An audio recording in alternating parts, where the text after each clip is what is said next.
আসসালামু আলাইকুম। নতুন আরেকটি ক্লাসে সকলকে স্বাগতম। আজকে হচ্ছে আমরা 3.2 এর 10, 11 এবং 12 নম্বর অঙ্কের সমাধান করব।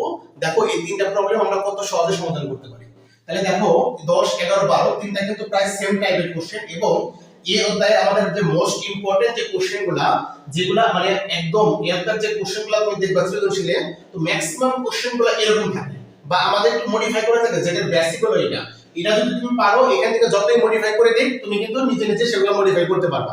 তো এই কোশ্চেনটা যদি আমরা একটু ভালো করে বুঝতে পারি, অ্যানসার যদি ভালোভাবে করতে পারি, তাহলে এখান থেকে আমাদের যে কোশ্চেনগুলো আসবে দেখবা ম্যাক্সিমাম কোশ্চেন তোমার কমন পড়বে এবং যেভাবে চেঞ্জ করে দিই তুমি মানে সেগুলা ওভারকাম করতে পারবা। দেখো আমাদের এখানে যে বিষয়টা বুঝতে হবে যেটা আমাদের বলছে a না m plus 1/m equal to a হলে তোমার হচ্ছে m কিউব প্লাস 1/m কিউবের মান কত সেটা বের করতে বলছে। এখন তোমাদের একটা কথা আমি সর্বপ্রথম বুঝাই, তোমরা যারা নতুন মানে যারা আজকে নতুন শিখতেছো যে দেখো এখানে m cube plus 1/m cube আছে তাই না। তো এই জিনিসটা আমরা এভাবে লিখতে পারি, মানে মূলত এটা আছে এরকম ভাবে আছে যে তোমার 1/m তার উপরে কিউব, বুঝছো 1 এর উপর কিউব দিলে তো 1 ই হয় তাই না। এজন্য আমরা লিখি 1/m কিউব, অর্থাৎ এটা যে কথা এটা কিন্তু সেই কথা। অর্থাৎ এইভাবে যদি কোনো কিছু সাজানো থাকে আমরা বুঝতে পারবো যে এটা a cube plus b cube আকারে আছে, যেখানে a হচ্ছে আমাদের m আর b হচ্ছে 1/m।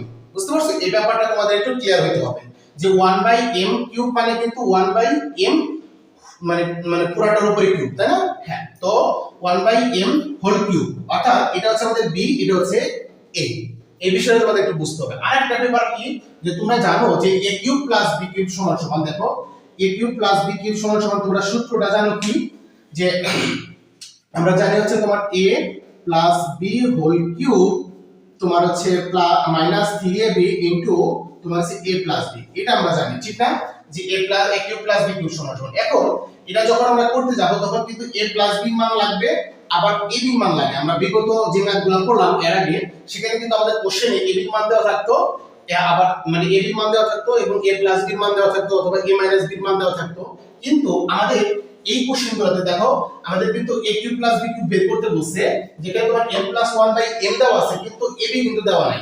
কারণ কি জানো, যে আমরা যখন a b করব এই প্যাটার্নে যখন থাকবো a যখন এইভাবে থাকবে b যখন এই প্যাটার্নে থাকবে, যখন আমরা a b লিখবো তখন কি হয় দেখো যে এটা হলো a আর এটা হচ্ছে আমাদের b, ঠিক না। তখন আমাদের এই m কাটা চলে যায়, অর্থাৎ উপর নিচে সেম হিসেবে কাটা চলে যায়, এজন্য আমাদের a b টা এখানে প্রয়োজন পড়ে না। অর্থাৎ এই প্যাটার্নে যখন থাকবে তখন আমাদের a b এর প্রয়োজন নাই, কারণ a b যখন লিখবো আমাদের ওই কাটা চলে যাবে। ঠিক আছে, বুঝতে পারছো ব্যাপারটা? হ্যাঁ, এটা আমাদের একটু মাথায় রাখতে হবে। এখন আমরা একটু প্রবলেমটা সমাধান করে ফেলি। দেখো এখন আমাদের কাছে খুবই সহজ লাগবে, মানে একদম ইজি লাগবে আর কি। তাহলে দেখো আমরা 10 নম্বর প্রবলেমটা আগে শুরু করি যে 10, তাহলে আমরা প্রথমে লিখবো দেওয়া আছে আমাদের যে জিনিসটা দেওয়া আছে সেটা একটু লিখবো। দেওয়া আছে আমাদের কি, আমাদের দেওয়া ছিল m plus 1/m equal to a। এখন এটার মান বের করতে বলছে ঠিক না। তাহলে আমরা লিখবো প্রদত্ত রাশি। যখন আমাদের মান নির্ণয় করতে বলে তখন আমাদের ওই রাশিটাকে লিখতে হয় প্রদত্ত রাশি। তো প্রদত্ত রাশি আমাদের কি, যে m cube plus 1/m cube. তাহলে এটা দেখেই বুঝতে পারতেছে আমাদের এখানে a কিউব প্লাস b কিউবের ফর্মুলা হবে, যেখানে a হচ্ছে m, b হচ্ছে 1/m। তো তোমরা সবাই জানো এই সূত্রটা, হ্যাঁ না জানলে একটু দেখে নাও যে a plus b whole cube minus 3ab into a plus b। তাহলে আমরা এখানে কি করব, a বলতে m আর b বলতে 1/m, এটার উপরে কিউব তারপর মাইনাস 3a, a হচ্ছে m, b হচ্ছে 1/m, 3ab into a plus b, এই যে লিখলাম। এখন দেখো আমাদের এই যে এই নিচের m আর এই m কাটা চলে যাবে, নিচে এবং উপরে সেম জিনিস থাকলে আমরা জানি কাটা চলে যায়। ওকে, তাহলে দেখো m plus 1/m equal to আমাদের কি দেওয়া আছে, a দেওয়া আছে। তাহলে এখানে বসবে a, তার উপরে কিউব ছিল কিউব মাইনাস, দেখো এখন আমরা কি লিখতে পারি যে 3, এখানে এটা কাটা চলে গেছে, তাহলে কি শুধু 1 আছে তাহলে 1 লিখবো ইনটু m প্লাস 1/m। তো এটার পরিবর্তে আমাদের a দেওয়া আছে, তাহলে আমরা এখানে a লিখবো।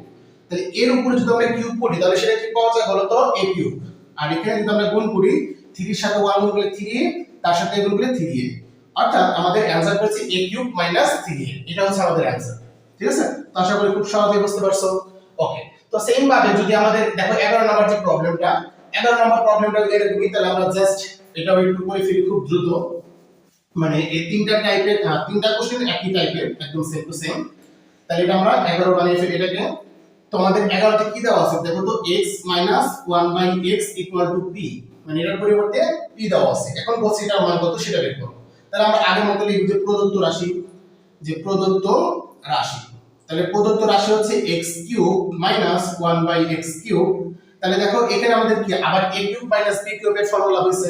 তো a cube minus b cube সমান সমান তুমি কি জানো, a minus b whole cube plus 3ab into a minus b। তাহলে জাস্ট আমাদের a হচ্ছে x, তারপর মাইনাস b হচ্ছে 1 বাই x, তাহলে a মাইনাস b, তো আমার প্লাস 3ab, তাহলে যে 3a হচ্ছে x, b হচ্ছে 1 বাই x, তারপরে a মাইনাস b। এখন দেখো আমরা মান বসিয়ে ফেলবো, যে এটার মান আমাদের দেওয়া আছে p, তাহলে এটার মান p বসাবো। তাহলে আমাদের এখানে p এর উপরে কিউব হবে প্লাস এই যে x x কাটা, তাহলে 3 ইনটু 1 ইনটু তোমার কত থাকবে x মাইনাস 1 বাই x। তো x মাইনাস 1 বাই x এর পরিবর্তে p বসাবো এখানে আমরা। তাহলে দেখো এখানে কি পাওয়া যাবে, p কিউব প্লাস তোমার 3 এর সাথে 1 গুণ করলে 3, তার সাথে p গুণ করলে 3p। তাহলে এটা হচ্ছে আমাদের आंसर। ঠিক আছে, কত ইজি। তো সেম ভাবে আমরা 12 নাম্বার কোশ্চেনের সমাধান করতে পারবো, একদম সেম টু সেম। এখানে আমাদের দেখাইতে বলছে যে এটা সমান 1 হলে তুমি দেখাও a cube minus 1 by a cube সমান 4। তাহলে একই ভাবে আমরা এখানে সমাধানটা করে ফেলি। দেখো আমরা জাস্ট কি করব, এখানে আমরা লিখব দেওয়া আছে যে তোমার হচ্ছে a minus 1 by a equal to হচ্ছে আমাদের 1 দেওয়া আছে। এখন আমাদের দেখাইতে বলছে, অর্থাৎ বাম পক্ষ লিখতে হবে। এখন আমরা প্রদত্ত রাশি লিখতে পারবো না, তাই না? যেহেতু দেখাইতে বলছে তাহলে আমরা লিখবো যে লেফট হ্যান্ড সাইড। তো লেফট হ্যান্ড সাইডে আমাদের কি দেওয়া আছে, a cube minus 1 by a cube. তাহলে a কিউব মাইনাস b কিউবের যে ফর্মুলাটা আমরা একটু আগে লিখলাম সেটা আমরা আবার কপি করব। যেখানে a হচ্ছে a, তাহলে a মাইনাস 1 বাই a, তারপরে কিউব, তারপরে প্লাস তোমার 3a b into a minus, যেটা আমরা জাস্ট সূত্র লিখলাম যে a cube minus b cube সমান সমান a minus b whole cube plus 3ab into a minus b। Okay, এখন আমরা মান বসাই। দেখো যে a minus 1 by a equal আমাদের 1 দেওয়া আছে, তাহলে এখানে এটা পরিবর্তন করব 1, তারপরে কিউব ছিল কিউব প্লাস এই 1 মানে a কাটা চলে যাবে, তাহলে থাকবে কি যে 3 into 1 into a minus 1 by a minus 1 by সমান সমান 1 দেওয়া আছে তোমাকে, এখানে 1 বসবে। তাহলে দেখো 1 এর উপরে কিউব করলে হয় 1 প্লাস 3 এর সাথে 1 গুণ করলে হয় 3, তার সাথে আবার 1 গুণ করলে 3 হবে 3। তাহলে 1 আর 3 যোগ করে আমাদের 4 হবে। দেখো আমাদের ডান পক্ষে 4 দেওয়া আছে, তার মানে আমরা এটা লিখতে পারবো এটা তার রাইট হ্যান্ড সাইড। ঠিক আছে, তাহলে রাইট হ্যান্ড সাইড আমাদের কি দেখানো হয়ে গেল না? তাহলে আমরা কি লিখব, শুড। দেখছো কত ইজি ওয়েতে আমরা এগুলো সহজে সমাধান করতে পারি। তো এই হচ্ছে আমাদের 10, 11 এবং 12 নম্বর প্রবলেম সমাধান। তো আজকের ক্লাস আমাদের এখানেই শেষ। তোমাদের পরবর্তী ক্লাস হবে এক পরবর্তী ম্যাথ নিয়ে। সে পর্যন্ত সবাই সুস্থ থাকো, ভালো থাকো। আসসালামু আলাইকুম।